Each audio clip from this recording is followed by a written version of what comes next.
Stress is the biggest killer of all the hormones, whether it is your female hormones, estrogen, progesterone, or even testosterone, or it is your thyroid hormones or adrenal hormones. So very important. Our life is totally stressful these days, right? Whether it's going through the pandemic, whether it is our personal life stress, whether it is a professional stress, we are juggling between too many roles, especially females, right? They're taking a role of a wife, or a daughter, or like taking care of their own kids, like they have a profession, so they're taking the professional life, wearing so many hats. Yes, you can make it function, but it is stressful for your body, right? So just create some time for yourself. I'm not asking for taking day off, every week, or just, 3 or 4 hours every day that you keep for yourself, but 10, 15 minutes. That itself is very powerful to changing that stress response. Welcome to the Menopause Mastery Podcast, a show for women just like you who are ready for more health, vitality, passion, living life with a purpose. I created this show because I knew that women just like me in this second season of life, the season of menopause, are really tapping into their deepest desires. And we're ready to harness our physical and mental health and explore what our true passions are and peel back the layers to uncover exactly what we want out of life. I'm your host, Betty Murray, part geek, part magician, and your new medical bestie with a dash of sass. I love taking the complex science and making it easier to integrate into daily life. So let's join the journey to make this season the best ever. Welcome back to Menopause Mastery. My guest today is Dr. Anshul Gupta. He is a best-selling author, a speaker, a researcher, and a world's expert in Hashimoto's disease. He educates women and men worldwide on reversing Hashimoto's disease. He is a board-certified family medicine physician with advanced certifications in functional medicine, peptide therapy, and also fellowship trained in integrative medicine.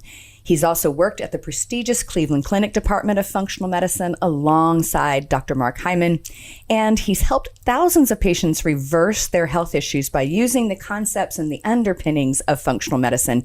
And he is the author of Reversing Hashimoto's. And so today we went into Hashimoto's and talked a little bit about, obviously, the causes of Hashimoto's, why it is so underdiagnosed, why we see so much Hashimoto's now.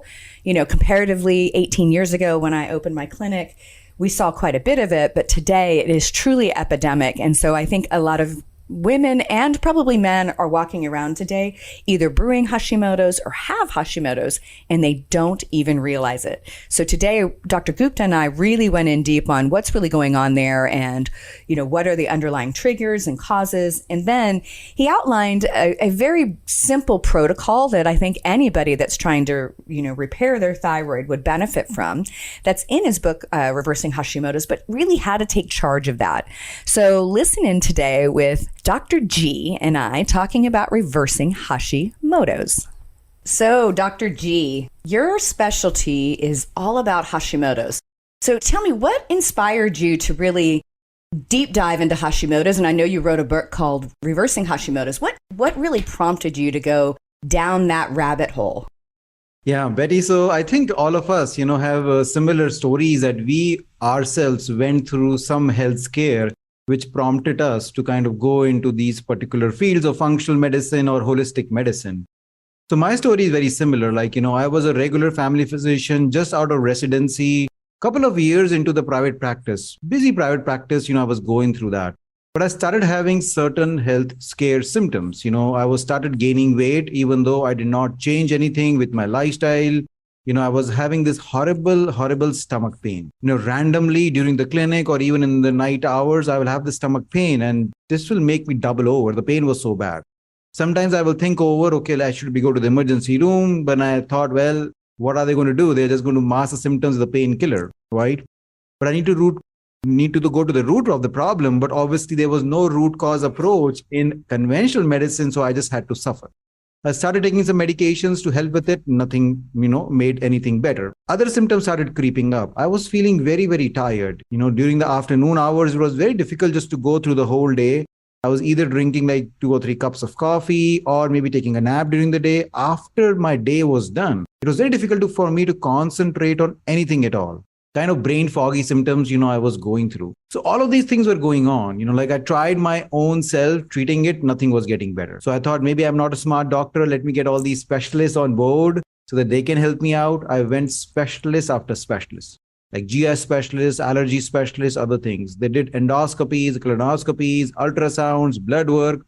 Everything was normal. They added more medications to my regimen, but nothing was working. It was literally like I was just 32 years of age and I was going through all of these symptoms and nobody could help me. And I was like, really, I have to live the rest of my life this way? That was really scary for me. And I was no hope, for me to get better. So that's where I found functional medicine. Functional medicine has these stories of people, getting better, reversing their things. So I started trained into functional medicine. I started finding my root cause of my own problem, because where I was living, there was no functional medicine doctors. And we're talking about 10 years ago. Obviously, there was no virtual visits at the time. So you had to travel. So I kind of started finding my own root cause and then started implementing a plan, a stepwise approach, just simple lifestyle changes, some supplements. Within 1 month, life changed completely. My stomach pain was gone completely. Within 6 months, I was off all medications. I already lost 40 pounds. And then, no brain fog, mental clarity was great. And my energy was so good that I even participated in a 5K rugged maniac. And I was never an athletic person. So for me to do that was a big thing. So that was kind of an aha moment for me. But then later on, actually, I was invited to work at the Cleveland Clinic Functional Medicine Center alongside Mark Hyman. So at that time, what I was noticed was that I was seeing these middle-aged to older females, and they all had very similar symptoms as mine. They all had weight troubles. They were all having stomach problems. They were all tired. They had brain fog issues, all of those things. And one thing was common. They all had Hashimoto's disease. And then they were all taking medications for it by the regular doctors or through their specialists, but still not getting better. So I felt connected with them that my similar symptoms were theirs and they were all without any hope. So I need to make a change. So I started researching Hashimoto's, at what was the root cause, what exactly was happening in these Hashimoto's patients, so that, we can get better. I kind of made a protocol, a 3-step protocol over there to kind of help these Hashimoto's clients of mine, applied it in thousands of patients and saw phenomenal results. Not only their symptoms got better, their blood work started getting better too. All their antibodies were coming low. Their thyroid numbers were getting better. Some of them were even able to get off or lower the medications, which was kind of unheard of in the conventional medicine world. And their quality of life was amazing. Most of them will comment that, Dr. Gupta, finally, I'm getting my life back. And they said, I never knew that there was a total different approach to Hashimoto's. Because once you get Hashimoto's, basically, it was a death sentence for them that your thyroid is going to die eventually, and you will have to live with this levothyroxine medicine for the rest of their life. So that prompted me to write the book also of reversing Hashimoto's, kind of, again, research-based approach that we have taken, kind of help and give hope to people that they can get better from it. I think, it's first off, I, applaud you for digging in and looking, in your own health, because you're a little bit unique. Because if you look at sort of autoimmune conditions, it's 10-1 women to men. But I think there's this idea that men don't get them either. And I'm like, you do. Chances are that statistics are maybe possibly skewed a little bit, because let's face it, most men, unless you're dying, you don't go to the doctor, right? And especially if you're a doctor, right? So it's, I hate that you had to go through that, but, I think Hashimoto's is an epidemic. And especially, I've been in practice for 18 years and, compared to what I saw 18 years ago to today, it's pretty much a guarantee. Like, well, you probably have antibodies, so let's go ahead and look. So explain what it is and how it affects the thyroid, and kind of thinking my listeners probably have an idea, but they may not understand completely what's happening in Hashimoto's disease.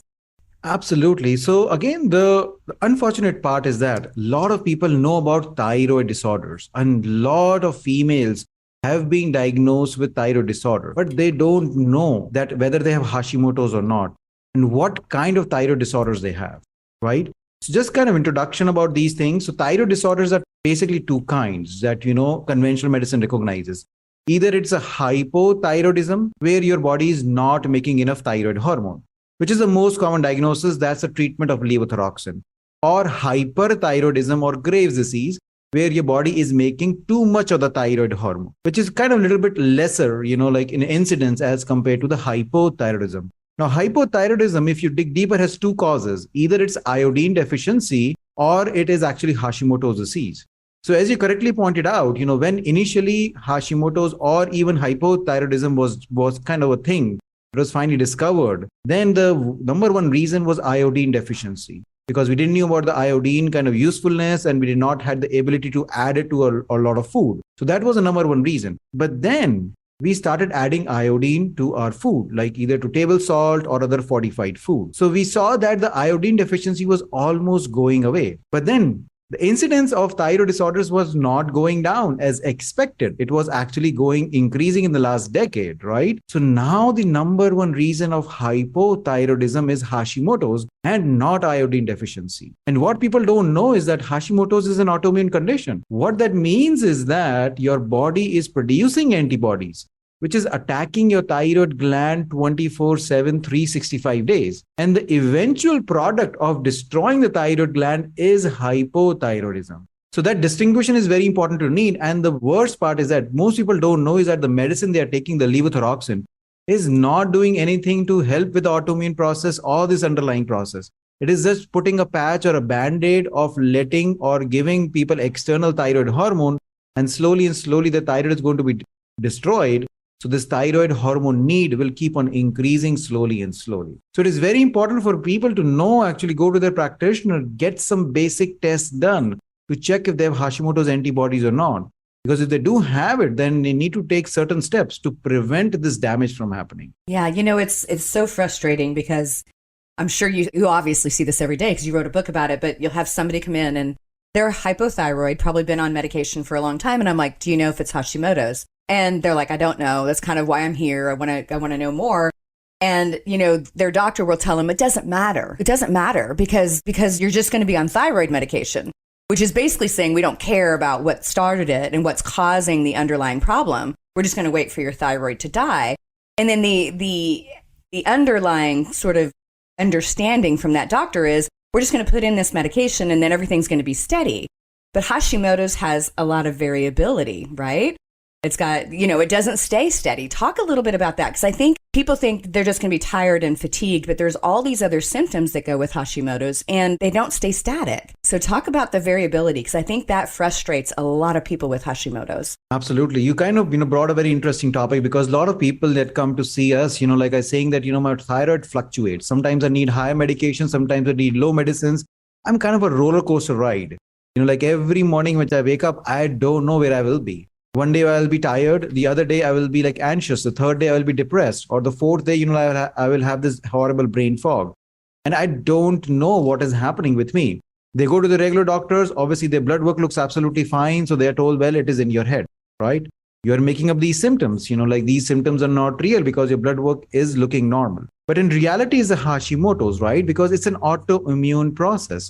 So there are triggers of Hashimoto's, which are prompting your body to make these antibodies. So whenever those triggers, your body get exposed to more of those triggers, then your body makes more and more antibodies. These antibodies ultimately lead to inflammation in your body. This inflammation is non-specific, right? It is obviously destroying your thyroid gland, but it is also leading to destruction of all the other organs of your body. Interesting part is that people don't realize Hashimoto's is a systemic disease, like because people think, oh, it's like rheumatoid arthritis, which is just destroying like their joints. But Hashimoto is not only destroying the thyroid gland, destroying everything from your brain to your legs. Because brain fog that you're experiencing is destruction of your brain, right? You already have inflammation of your thyroid. The gut-related symptoms of whether constipation, bloating, diarrhea, that is your gut being destroyed. Feeling tired or fatigue is your adrenal glands is being destroyed. Having infertility issues, again, and saying that your female hormones are being destroyed. In menopausal women, having a lot of menopause-related symptoms of mood changes, feeling tired or feeling fatigued or having bone loss even is all related to Hashimoto's. So that's a destruction which Hashimoto's does. And unless you know what are the root causes or what are the triggers of you just keep exposing yourself with those triggers. And that will be on the roller coaster ride that one day you'll expose to more trigger, your body will make more antibodies, more inflammation, more destruction. So that's the reason people just are totally lost of why they are feeling, this way of feeling better and worse, which is like, just they don't have no idea about it. Absolutely. Talk a little bit about the biggest triggers you think are obviously at play. I mean, everybody can probably assume I shouldn't probably eat fast food and sugar and down a bunch of alcohol. But what do you think are the big triggers? I think the big triggers I have seen, are basically toxins. Toxins are a huge trigger for Hashimoto's. Our world is toxic, completely today. And it's very difficult to live a toxin-free lifestyle. Whether it is heavy metals like lead and mercury that, we are getting exposed to, our arsenic, or it is, the mold toxins which are living, in our world, in our houses, in our workplaces, in hotels and other places, or the environmental toxins. All the beauty products, all the cosmetics things that we are putting on our skin, is laden with toxins. All the food that we are eating, again, is laden with different kinds of toxins, right? The air we are breathing is again toxic. So toxins are kind of part of our environment daily. So those are the biggest triggers. And I think those are contributing very highly in increasing the trend of, first of all, Hashimoto's disease. Plus, also a lot of females are going through early menopause, right? And we are feeling that basically these toxins, which have very phytoestrogenic properties, kind of again causes this high inflammatory response in early age of females, and that ultimately burns down kind of their, like ovaries and other places, and that leads to early menopause. So there is a good connection between Hashimoto's and menopause that we see, which is happening day in, day out. So the triggers are very similar to both of them. In fact, like the thyroid hormone and estrogen hormone are kind of very much related. So thyroid hormone has these receptors because your thyroid makes thyroid hormone, but it has to go to the cells, and those cells have to recognize the thyroid hormone to let it enter the cells and do its job, which are called thyroid receptors. And each and every cell of your body has it. Now, estrogen hormones is responsible for the proper functioning of those thyroid receptors in females. So when the levels of estrogen changes, whether it is perimenopause or menopause, and the levels drop down, those thyroid receptors do not work very well. And the lowering of the estrogen also causes a big shift in hormone cascade of females, which again causes an inflammatory response, in again females. And that is a major reason of having a lot of these symptoms which are associated with menopause. But now research suggests that, like just going through perimenopause or menopause is linked to Hashimoto. So a lot of females will get diagnosed with Hashimoto's or thyroid disorders around their menopause or perimenopausal time. And they're just told, well, it is just, like you cannot do anything about it.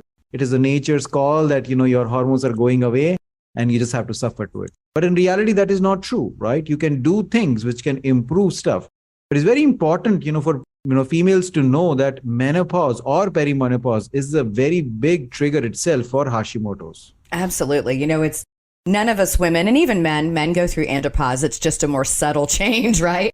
But we don't get a pass on that. But the simple fact is 120 years ago, our average lifespan was 57 years. We aren't designed to live this long. And it's the loss of these hormones that cause us to age rapidly. But, the average woman's going to live about 30 to 35 years without hormones unless they replace them. So it is unnatural for us to exist a long time after fertility, truly. If you really look at it, nature's like, if you can't procreate, move on. Maybe help with the grandkids for a little while. But so now we have, I forgot baby boomer generation and now Gen X, which I'm part of. I mean, there's an extraordinary amount of women going through menopause, this transition. And they are, all these symptoms are showing up and everybody's chalking it up to menopause. But it is actually now a thyroid problem on top of it. And they don't know that, All of my hormone stuff started like when I was going through just the start of perimenopause. Like all of that happened. So I've had a little more than a decade to deal with it. So I completely understand when women are like, I'm so frustrated. So tell me about the lab. So we want to talk a little bit about so in case my listeners don't know, what should they absolutely ask for? And give them all the little caveats on how to make sure they get the right labs. Absolutely. So again, most of the people, when they're going to the regular doctors, they're only just getting one test, which is the TSH, which is the thyroid stimulating hormone. So that's the conventional way of knowing whether you have a thyroid disorder, or even when you do have a thyroid disorder, to monitor the therapy, that's the only way to use it. But interesting fact is that most people don't even know TSH is not even a thyroid hormone. It's a brain hormone. It's a signaling hormone which your brain produces to go to the thyroid gland to produce more thyroid hormone or less thyroid hormone. The actual thyroid hormone that your gland is producing is T3 and T4. So those are the ones you, first of all, you need to make sure that your doctors is checking of free T4 and free T3. So you know where your thyroid is. That's the first thing. The second thing is lab tests to check for Hashimoto's. These are simple lab tests called thyroid antibodies. Two antibody levels that you need to get checked. One is TPO, which is the thyroid peroxidase antibodies, and the other one is thyroglobulin antibodies. These are available on all the labs. So it's not that you have to go to any specialty lab to do it, and they're covered by majority of the insurances. So there should not be any challenge for you to get these done. So you just have to convince your doctor, ask them very politely and graciously saying that, well, I want to know whether you have Hashimoto's or not. The doctor might give you a pushback saying it doesn't matter, it is not going to change because your levels are normal. But you can simply say that, well, I just want to know, I know my insurance company is pay for it.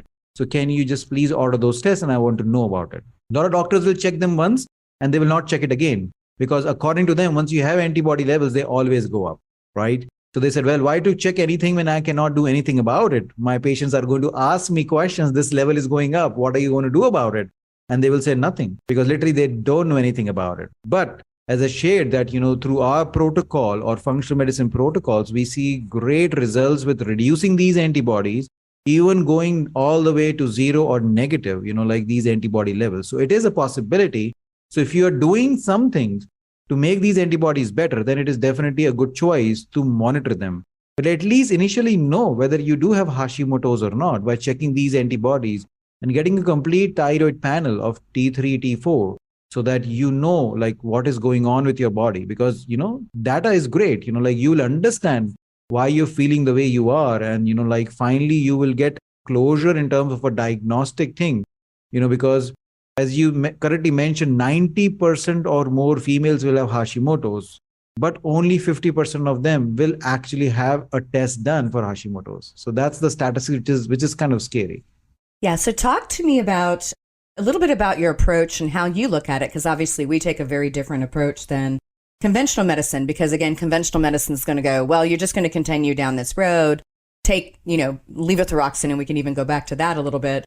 What are some of the things that you put into your program that people can implement? Because conventional medicine says there's nothing that you can do to change it. And we Absolutely. know better. Yes, exactly. And again, the same thing, interesting part is that there is research supporting these things, like we are talking about, right? We are just not talking about or making these things, up in our head. So there is research is supporting, you just have to look for it, right? So the major things, a lot of people then can do easily is change your lifestyle, right? That is kind of very a powerful tool that you can use. So let's talk about the diet piece of it, right? Like the diet piece of it, there are food which causes inflammation in your body and causes these antibodies.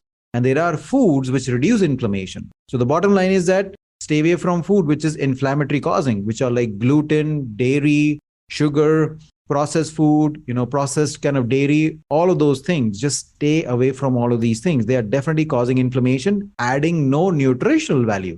That's the biggest thing about these foods. And then add food which is good for you, right? All these non-starchy vegetables, like add those. Colorful vegetables, add those. They have total anti-inflammatory properties. A lot of doctors will scare a lot of people with thyroid disorders. Don't eat vegetables, especially cruciferous vegetables. They are bad for you. They're not going to let your thyroid function. No, it was a very old study. In 1980s, that study was done on rabbits, which showed that okay, they're eating these cruciferous vegetables. And because they were iodine deficient, that's the reason they were not able to absorb proper iodine from it. But as I said, now coming forward in 20th century, the current reason is Hashimoto's disease. And all these cruciferous and green vegetables have a lot of antioxidants in them, have a lot of great vitamins and minerals which your body needs to fight off all this inflammation. So if you can eat them freely, and we do have a couple of research studies which does prove that, at eating, like an anti-inflammatory diet does improve the thyroid numbers, improve the antibody levels. So please, do that. So eat a lot of like non-starchy vegetables, eat good quality, clean protein, whether it is your chicken, fish or turkey, or whether it is, like if you're a vegetarian going for, nuts and seeds, or, beans or lentils, any of those sort. And then good quality fats. Again, people are scared of fats, because of what we have been fed, that each and every fat is bad. But we know that there is good fat and there is bad fat. So stay away from the bad fat or the trans fats.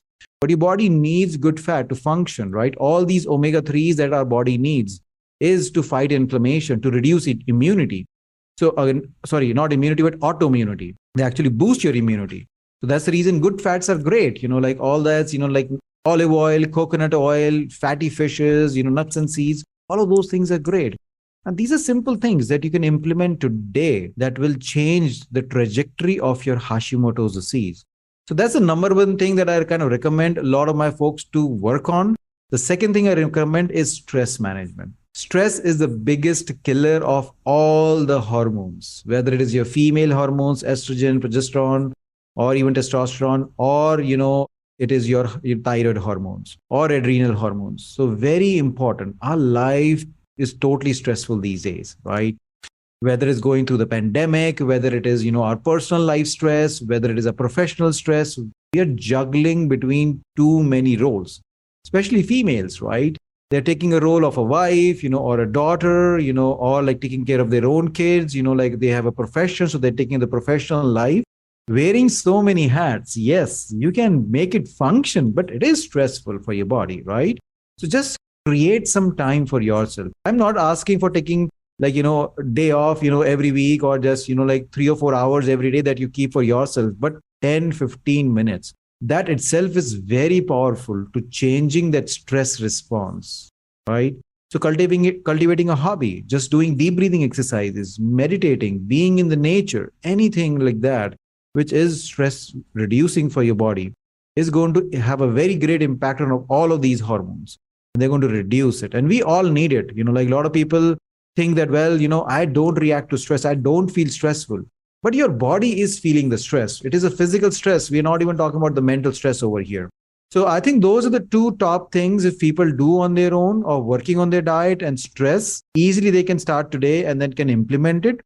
Beyond that is where I feel that, working with a professional is important, because looking at toxins, looking at chronic infections, gut health, leaky gut, those are different aspects that needs to be looked at.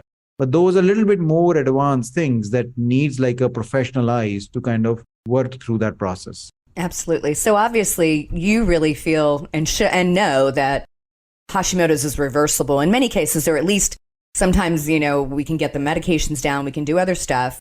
So tell me, what supplements do you think are good? What supplements do you see out there that you're like, don't do that?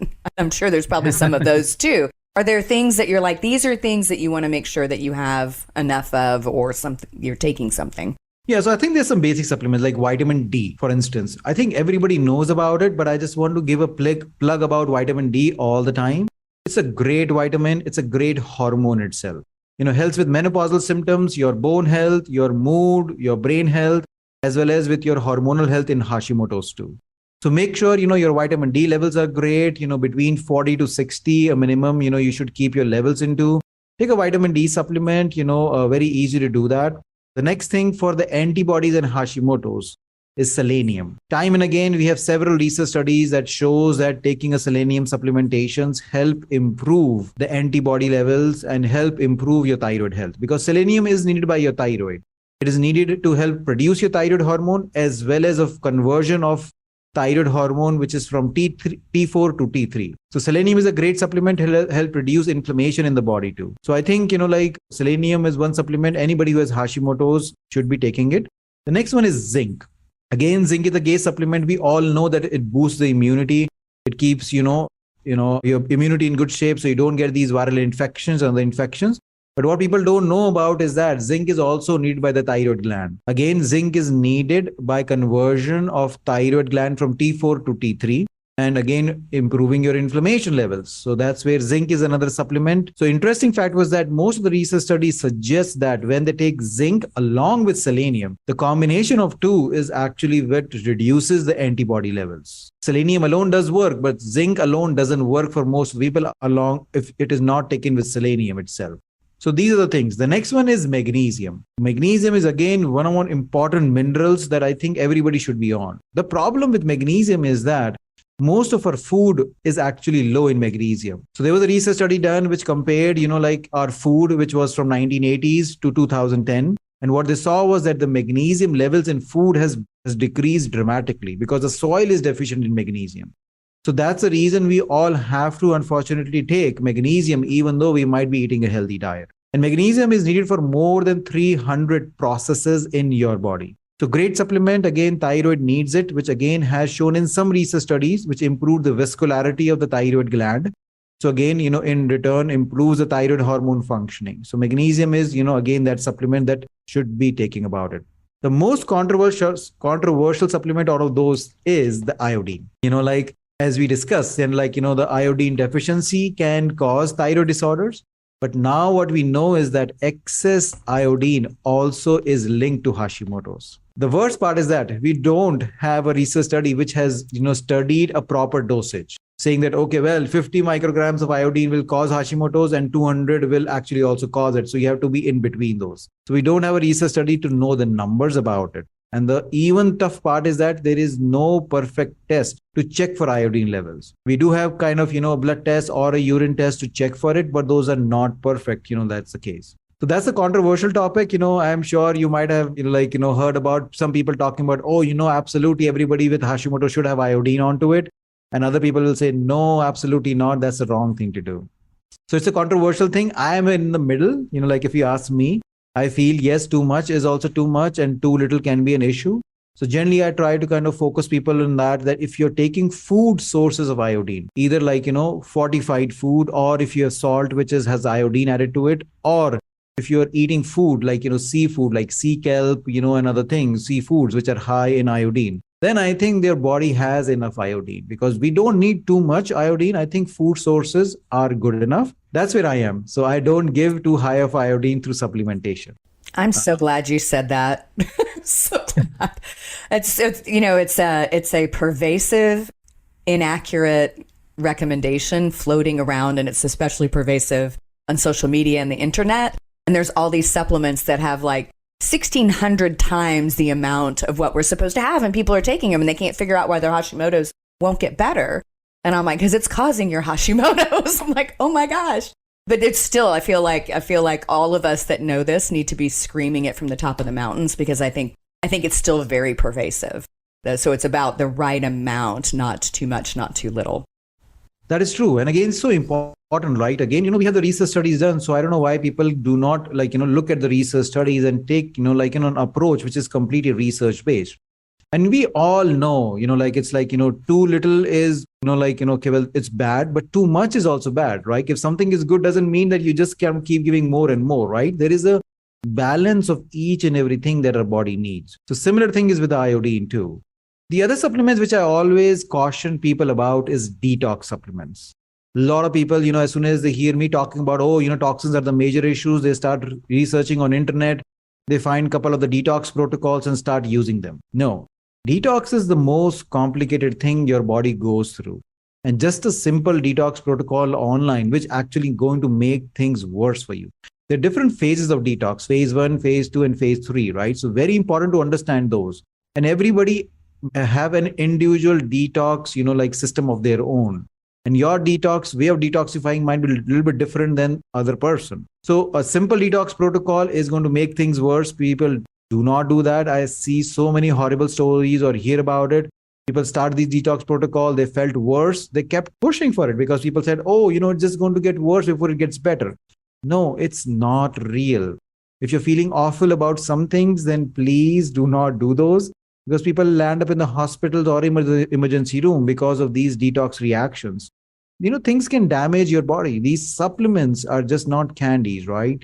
So if you're using them to help your body, they can have negative reactions if not used appropriately. So detox is the only thing I always recommend, that make sure you are understanding it completely, how to do it, or working with a professional who understands to optimize all of these detox phases. Otherwise, these toxins are going to harm your body.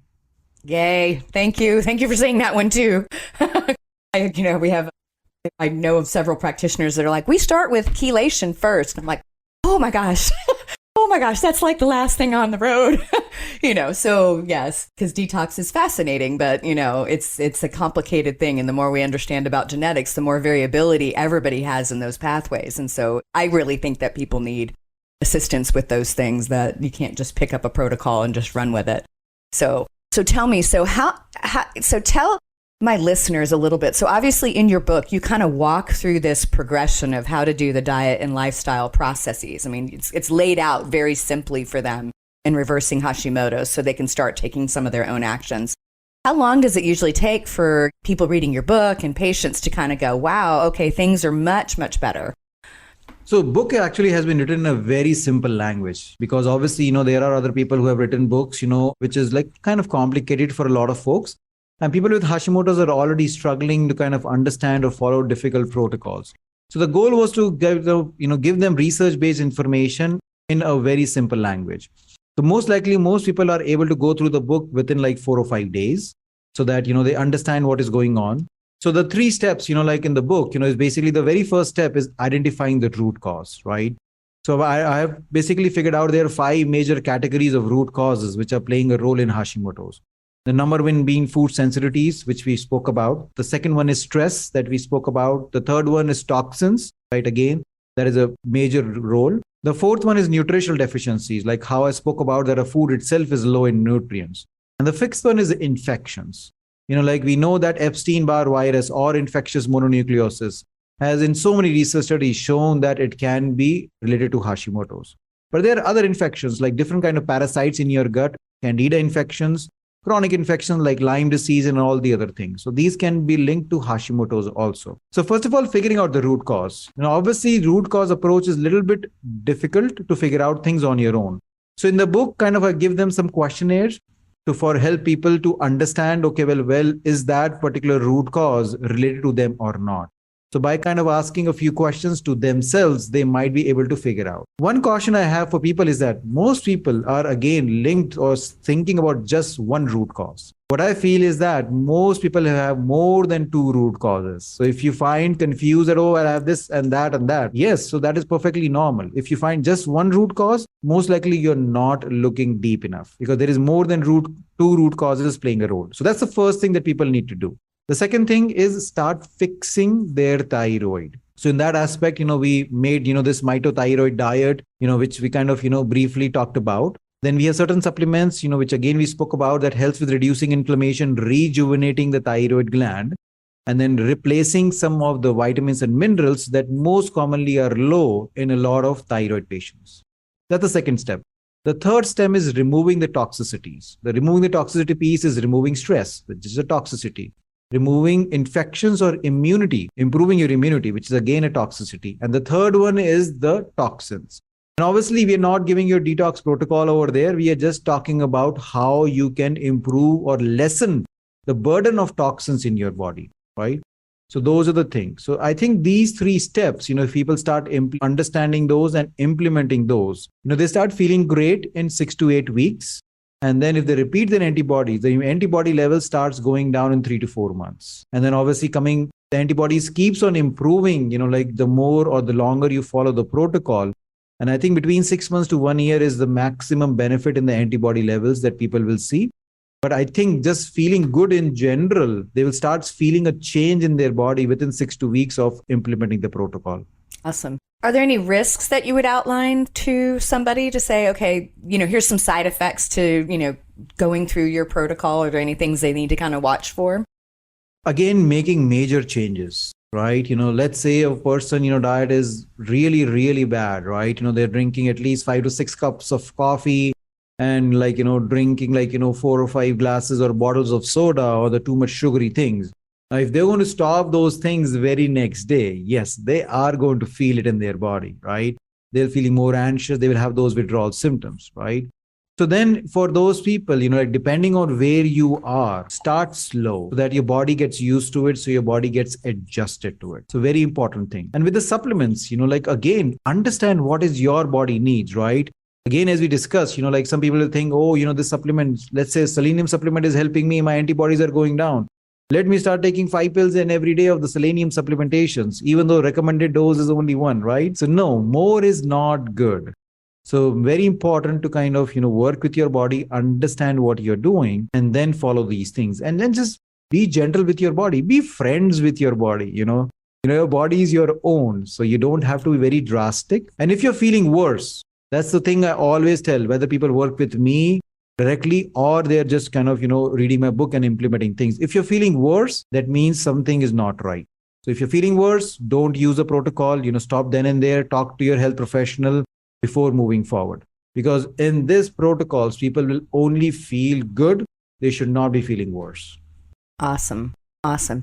So obviously, reversing Hashimoto's, tell my patients, like where, and my listeners and all my friends that listen to Menopause Mastery, where can they get the book? Obviously, the big booksellers, I would think.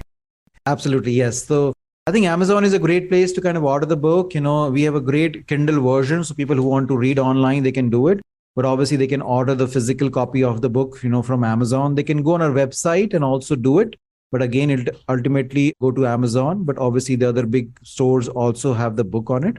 So they can do it. Awesome. So everybody go out and get Reversing Hashimoto's. If you're like me, if it's a technical book, I usually want it in print because I want to underline or earmark a piece of paper. So although I do use a Kindle, but it's usually for just enjoyment reading. So either way, people go get the book Reversing Hashimoto's. Dr. G, thank you, Dr. Gupta, for coming on the show and talking and sharing your wisdom. Thank you so much. Absolutely. No, thank you so much for having me on the show. You're doing amazing work. I think your experience in this field is great. And all the snippets you are, sharing with your folks, is amazing. You're changing so many lives. So I'm really thankful that you invited me over here. Yeah, thank you. Thank you so much. Thanks, everybody, for listening to Menopause Mastery. If you loved this episode, please give me a review and share it with a friend so we can share more knowledge and help people rise. Thank you, everybody, for listening. Thank you so much for tuning in to the Menopause Mastery podcast. You are why I'm here, and I am so very grateful. Hit subscribe so you don't miss any wisdom on creating the most exceptional life on our terms. If this episode has helped you in any way, please share it with a friend to spread the love, and together we rise. You can follow me on social media at Betty Murray, PhD, and you can reach me online at bettymurray.com.